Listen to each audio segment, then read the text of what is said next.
34 ম্যাচের আইপিএল এখন শেষ ম্যাচের অপেক্ষায়।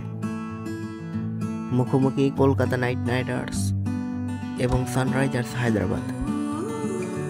এখন পর্যন্ত 12-2014 সালে আইপিএল ট্রফি জিতেছে কলকাতা নাইট রাইডার্স, আর 2016 সালে একবারই ট্রফি জিতেছে হায়দ্রাবাদ।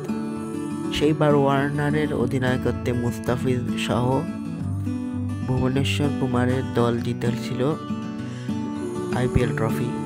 আর 2012-14 সালে সাকিব ছিলেন কলকাতার আইপিএল জয়ী দলে।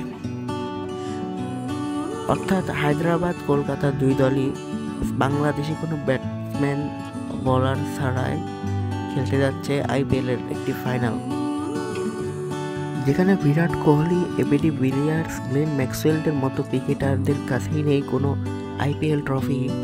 সেখানে দুই বাংলাদেশির কাছে রয়েছে আইপিএল ট্রফি।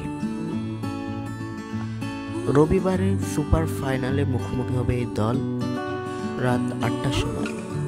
মেগা ফাইনাল হবে আহমেদাবাদে 1,20,000 দর্শকের সামনে।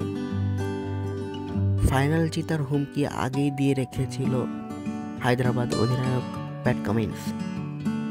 এর আগে তিনি জিতেছেন ভারতের মাটিতে বিশ্বকাপ, তার আগে ভারতকে হারিয়ে জিতেছে টেস্ট চ্যাম্পিয়নশিপ। তার সঙ্গে আবারও এক ভারতীয় অধিনায়কই। অন্যদিকে রাজস্থানকে হারিয়ে হায়দ্রাবাদে ওঠে ফাইনালে, আর রাজস্থান হারিয়েছিল রয়্যাল চ্যালেঞ্জার্স বেঙ্গালুরুকে।